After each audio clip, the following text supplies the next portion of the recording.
بعد میں اللہ تعالیٰ نے سب کو ہدایت سے نوازا، اور آپ جانتے ہیں کہ حضرت عباس رضی اللہ تعالیٰ حضور کے چچا زاد، ان کے تقریباً 12-13 بیٹے تھے، جن میں سے ایک بہت مشہور ہیں حضرت عبداللہ بن عباس رضی اللہ تعالیٰ عنہ، بہت بڑے مفسر قرآن۔ ان کے لیے حضور نے دعا مانگی تھی، اے اللہ ان کو کتاب کا علم عطا فرما۔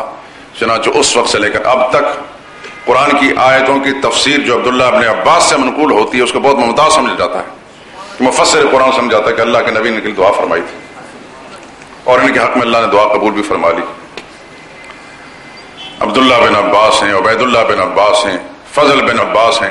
یہ فضل وہی ہیں جو رسول اللہ صلی اللہ علیہ وسلم کے وفات کے وقت تجہیز و تکفین کے اندر شریک تھے، لیکن ہمارے ہاں نہ فضل کو پہچان کرائے گا کہ پہچان، نہ عبید اللہ بن عباس کی پہچان کرے گی، نہ عبداللہ بن عباس کی اس قدر تشہیر کی۔ یہاں تو یہ سکھایا جاتا ہے کہ حضور صلی اللہ علیہ وسلم کے ذات صرف ایک علی تھے رضی اللہ تعالیٰ عنہ، ہمارے عوام الناس کو اتنا ہی پتہ ہے۔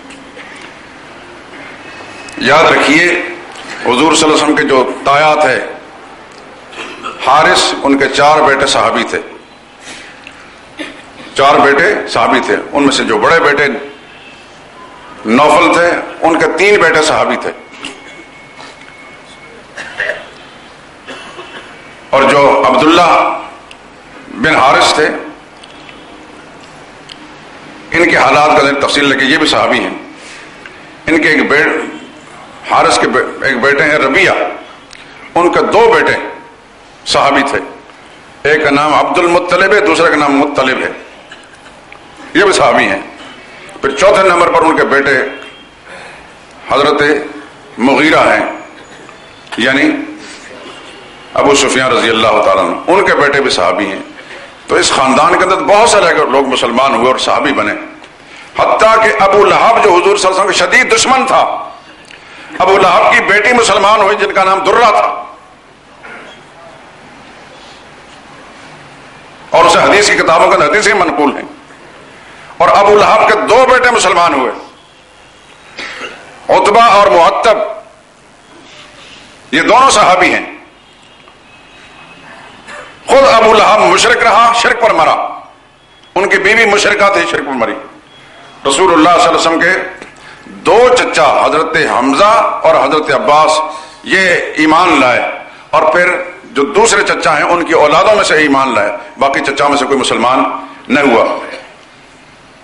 مثلا عبد مناف، ابو طالب، ان کے بیٹے حضرت عقیل مسلمان ہوئے، حضرت جعفر مسلمان ہوئے، سیدنا علی رضی اللہ عنہ مسلمان ہوئے، ان کی بیٹی ام ہانی مسلمان ہوئی، ان کی بیٹی جمانہ وہ مسلمان ہوئی، ان کی بیوی حضرت فاطمہ، ان کا نام بھی فاطمہ تھا، ایک تو فاطمہ حضور کی بیٹی ہیں، ایک فاطمہ حضرت علی مرتضیٰ کی ماں ہیں، وہ بھی مسلمان ہوئی، صرف ابو طالب مسلمان نہیں ہوئے۔ خاندان کے اتنے لوگ مسلمان، لیکن ہمارے عام مسلمانوں کو اس کا پتہ نہیں، نہ بتایا گیا نہ لکھا گیا کتابوں کے اندر۔ البتہ انساب کی کتابوں کے اندر یا صحابہ کے تذکروں پر جو کتابیں لکھی گئی ہیں جو سب عربی کے اندر ہیں، ان کے اندر یہ سب کچھ موجود ہے۔ تو میرے دوست اور بزرگوں، حضور صلی اللہ علیہ وسلم کے خاندان سے بات شروع کی تھی، صرف 2 چچا حضرت حمزہ اور حضرت عباس مسلمان ہوئے، ان کی اولادیں بھی آگے مسلمان ہوئی۔ ابو طالب کی اولاد میں ایک طالب بیٹا تھا، وہ مسلمان نہیں ہوا، جس کی وجہ سے ابو طالب کہلاتا ہے۔ طالب سے 10 سال چھوٹے عقیل تھے، وہ مسلمان ہوئے۔ حضرت عقیل سے 10 سال چھوٹے حضرت جعفر تھے، وہ مسلمان ہوئے۔ حضرت جعفر سے 10 سال چھوٹے بیٹے حضرت علی تھے۔ ان بھائیوں میں 10 سال کی عمر کا فرق ہے۔ حضرت علی مرتضیٰ چھوٹے ہیں، ان سے 10 سال حضرت جعفر بڑے ہیں، ان سے 10 سال حضرت عقیل بڑے ہیں، ان سے 10 سال طالب بڑا تھا، لیکن طالب بدر کے معرکے میں مشرکین کا ساتھی بن کر آیا اور مسلمانوں کا مارا گیا، قتل ہوا۔ باقی 3 کو اللہ تعالیٰ نے ہدایت سے نوازا، ان میں سیدنا علی رضی اللہ تعالیٰ عنہ کی شان اور حضرت جعفر رضی اللہ تعالیٰ عنہ کی شان بہت اونچی۔ حضرت جعفر تو وہ ہیں جو غزوہ موتا کے اندر جن کے دونوں بازو کٹ گئے تھے، جہاد کے اندر مشرکین کے ہاتھوں، کفار کے ہاتھوں، ان کے ایک بازو جھنڈا اٹھایا ہوا تھا، مشرکین نے ایک بازو کاٹا، انہوں نے اس بازو کو ٹانگ پیروں کے نیچے دے کر الگ کر دیا اور دوسرے سے جھنڈا اٹھا لیا، جب اس کو بھی کاٹ دیا گیا اور بالآخر ان کو شہید کیا گیا، تو حضور صلی اللہ علیہ وسلم سے فرمایا کہ میں دیکھ رہا ہوں کہ جعفر کو اللہ تعالیٰ نے دونوں ہاتھوں کے دونوں بازوؤں کے بدلے میں اللہ تعالیٰ نے جنت میں 2 پر دیے جس کی وجہ سے جنت میں اڑ رہے ہیں، اس لیے ان کو جعفر تیار کہتے ہیں، تیار کہتے ہیں اڑنے والا۔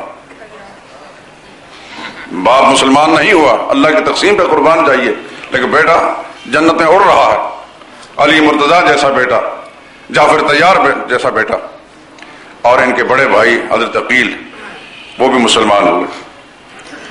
تو حضور صلی اللہ علیہ وسلم کے خاندان کے یہ چند افراد، ان کا تعارف میں نے پھر دوہرا دیا کیونکہ 1.5 سال پرانی بات ہے، ساری باتیں ذہن سے نکل چکی ہوں گی۔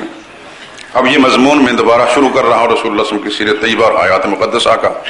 خاندانی تعارف تھوڑا سا میں نے کرا دیا، درمیان میں بہت ساری باتیں ہو چکی ہیں، حضور صلی اللہ علیہ وسلم کی دعوت کا سلسلہ بھی۔ بات پہنچی تھی طائف کی دعوت تک، طائف کے میدان میں جناب رسول اللہ صلی اللہ علیہ وسلم کے، اور وہاں حضور صلی اللہ علیہ وسلم وہاں کے سرداروں کو اللہ کی توحید کی دعوت دی، اور انہوں نے بہت زیادہ حضور کو ستایا، اتنا ستایا کہ رسول اللہ صلی اللہ علیہ وسلم کے بدن مبارک سے لہو نکل کر سارا بدن لہولہان ہو گیا۔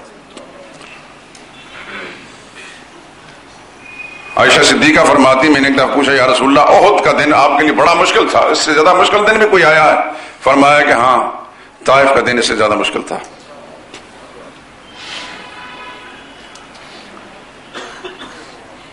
بارش ہو رہی ہے؟ اچھا مجھے بتایا نہیں، اب میں بات ختم کرتا ہوں، زندگی نے ساتھ دیا تو انشاءاللہ آئندہ اس موضوع کو آگے چلائیں گے۔ میں نے تھوڑا سا تمہید باندھی آج کے اس گفتگو سے۔ سبحانک اللہم وبحمدک اشہد ان لا الہ الا انت۔ یہ کس لیے؟ یہ اعلان کے لیے کہا ہے انہوں نے؟ نہیں، اعلان کے لیے نہیں۔ آخری چہارشنبہ کی شرعی حیثیت کے نام سے ایک پمفلٹ ہم کئی سالوں سے چھاپ رہے ہیں، آپ حضرات زیادہ سے زیادہ لیں اور ان علاقوں میں پہنچائیں جہاں یہ بدعت موجود ہے۔ قرآن مجید کا انڈیکس، یہ کسی نے کوشش کی بہت اعلیٰ، قرآن کریم مختلف صورتوں کے اندر کیا کیا مضمون ہیں، یہ کتابچے کی شکل کے اندر جو کسی نے شائع کر دیا۔